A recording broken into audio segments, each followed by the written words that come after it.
बिस्मिल्लाहिर्रहमानिर्रहीम। अस्सलाम वालेकुम। क्या हाल है व्यूवर्स? आई होप कि आप सब ठीक होंगे। आज हम एक ऐसा जादुई सालन बनाने लगे हैं जो भी इसे खाएगा उंगलियां चाटता रहेगा। इसके लिए हमने लिया है 3 पाव बीफ का गोश्त लिया है। 2 बड़ी साइज़ के हमने प्याज काट लिए मोटे मोटे। इस साइड पे हमारे पास ये अचारी मिसाला है। 3 हमने टमाटर लिए हैं। 6 से 7 हमने सब्ज़ मिर्चें ली हैं। 1 टुकड़ा अदरक का, 2 टुकड़े हल्दी के, 6 से 7 जवे लहसुन के, पुदीना लिया है।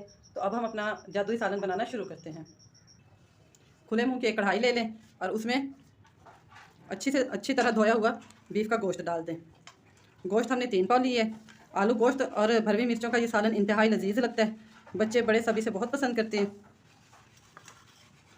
3 हमने मोटे कटे हुए इसमें प्याज डाल दिए।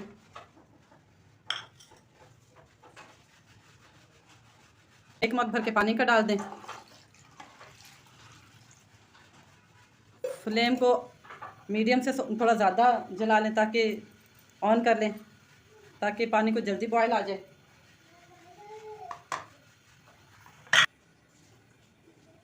लहसुन अदरक को हमने कूट लिया था, 2 चम्मच बने हैं। 2 चम्मच लहसुन अदरक डाल दें इसमें।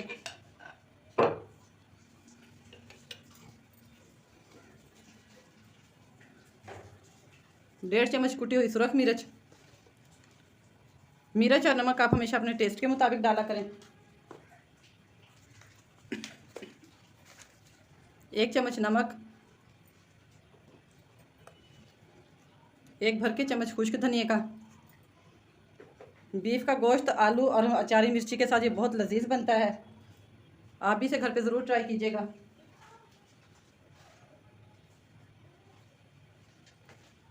बीस से 25 मिनट के लिए हम इसे कवर कर देंगे ताकि गोश्त हमारा गल जाए। तब तक हम मिर्चों को काट के और मिसाला पीस के उनकी भराई करते हैं।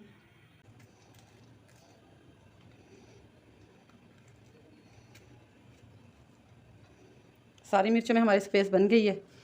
मिसाले में लीमू को इस तरह अच्छे से मिक्स कर लें और मिर्चों को इस तरह भर के बंद कर दें। आप चाहें तो मिर्चें ज़्यादा भी बना सकते हैं। ये मिर्चें वैसे भी फ्राई की हुई बहुत मज़े की लगती हैं और आलू और बीफ के गोश्त में तो इनका टेस्ट और भी बढ़ जाता है।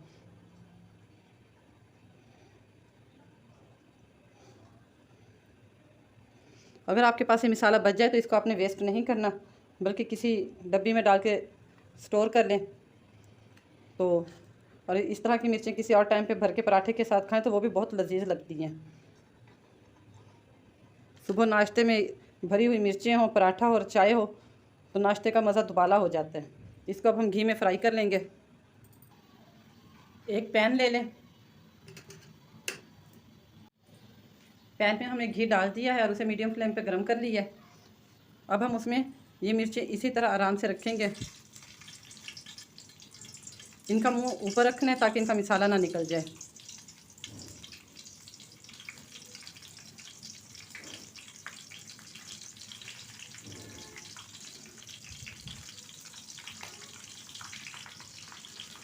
फ्लेम मीडियम ही रखिएगा ताकि फ्राई के दौरान मिर्चों से छींटे जो उठते हैं वो आप तक ना आए।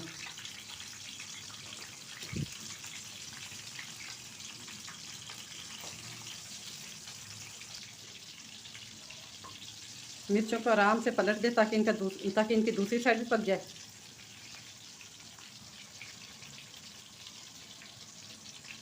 ख्याल रखिएगा कि इनका मिसाला ना निकले बाहर।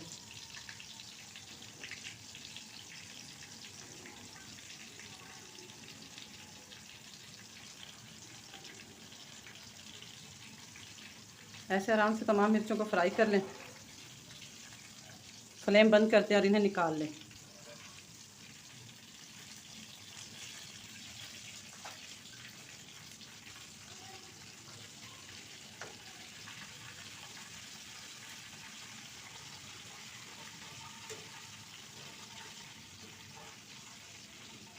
एहतियात से इस तरह सारी मिर्चें निकाल लें। इस घी को हम वेस्ट नहीं करेंगे, बल्कि गोश्त की भुनाई के दौरान हम यही घी यूज़ करेंगे। सारी मिर्चें हमने बाहर निकाल ली हैं। मिसाला हमारा मिर्चों के अंदर ही है।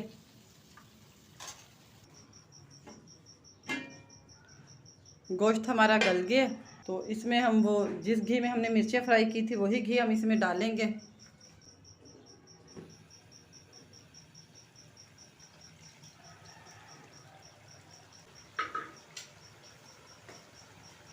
और 5 से 6 मिनट तक हम इसकी भुनाई करेंगे। गोश्त बनाएं तो उसकी भुनाई भी बहुत अच्छी करनी चाहिए, और जब आप कोई सब्ज़ी बनाएं तो सब्ज़ी के मिसाले की भुनाई भी बहुत अच्छी करनी चाहिए, क्योंकि हम पाकिस्तानी लोग अच्छी भुनाई किया हुआ मज़ेदार खाना पसंद करते हैं। तो अगर खाने की भुनाई अच्छी की हुई होगी तो उसमें उसका जायका भी होता है। और ये इस तरह का बनाया हुआ आलू गोश्त का सालन जो है ना, माह रमज़ान में ख़ास तौर पे पसंद किया जाता है, क्योंकि समोसे पकोड़े और फ्रूट चाट वगैरह खा के हमारा मैदा भारी हो जाता है। तो जब हम खाना खाने बैठते हैं तो मन जो है ना भारी भारी लगता है, फिर तराबियाँ नहीं पड़ी जाती। तो ये जो हमने अचार के मिसाले में पुदीना कूट के चटनी बना के मिर्चें भराई की हैं, और उसी घी को हमने गोश्त की भुनाई के दौरान डाला है, तो इससे हमारा जो है ना ये सालन बहुत लाइट बन जाएगा। और इससे रोटी खाने के बाद जो है ना आपका अफ्तारी के बाद खाया पिया सारा खाना भी हज़म हो जाएगा। लाइट वेट होता है, दूध हज़म होता है, क्योंकि अजवाइन और सौंफ की वजह से जो है ना हाजमा इससे बेहतर हो जाता है। 5 से 6 मिनट तक इसकी मीडियम फ्लेम पे भुनाई करें। थोड़ा सा इसमें पानी डाल दें।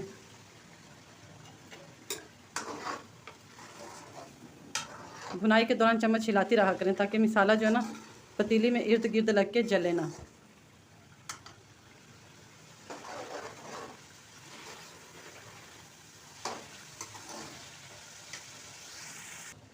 तीन हमने आलू लिए थे, उन्हें इस तरह मोटा मोटा काट ली है। तो अब हम इसमें आलू डाल देंगे और 2 से 3 मिनट तक आलू की भुनाई करेंगे।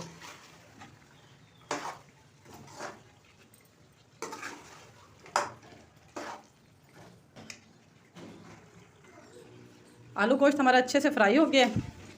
अब हम इसमें नमक टेस्ट कर लेंगे, अगर नमक कम लगा तो और डालेंगे।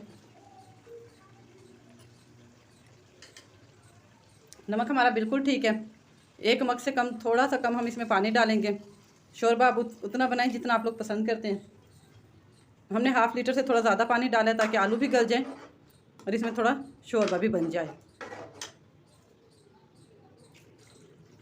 थोड़ा सा पानी हमने मज़ीद डाल दिया, क्योंकि पानी हमें कम लग रहा था। पतीली को कवर कर दें। आलू हमारे गल गए हैं।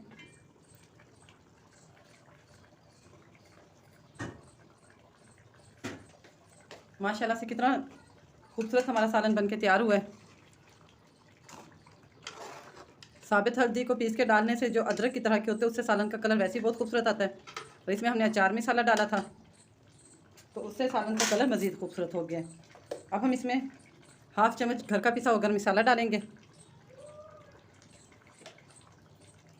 सब्ज़ धनिया डालेंगे, जो हमने अचारी मिर्चें बनाई थी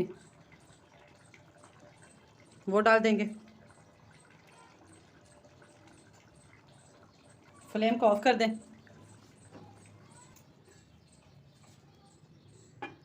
सालन को उसी की भाप पे 1-2 मिनट के लिए छोड़ दें। 1-2 मिनट बाद इसे डिश आउट करते हैं। सालन को उसी की स्टीम पे दम पे रखने का मकसद ये होता है कि जो धनिया की खुशबू है ना वो भी सालन में आ जाए। अगर यहाँ पे आपको हमारी रेसिपी पसंद आई है तो हमारे चैनल को सब्सक्राइब करें, हमारी वीडियो को लाइक करें और बेल के बटन को दबा दें, ताकि तमाम आने वाली नई वीडियो का नोटिफिकेशन आपको मिलता रहे। अब हम इसे डिश आउट करेंगे और गरम गरम घर की रोटी के साथ नोश फरमाएंगे। जी तो व्यूवर्स, हमारा इंतहाई लजीज जादुई सालन तैयार है। आप लोग इस रेसिपी को घर पे ज़रूर ट्राई कीजिएगा। हमें अपनी दुआ में याद रखिएगा और हमें अपनी फ़ीडबैक देते रहिएगा, ताकि हम इसी तरह मज़ीद लजीज रेसिपीज़ आपसे शेयर करते रहें। फिर मिलेंगे किसी और रेसिपी के साथ। अल्लाह हाफिज़।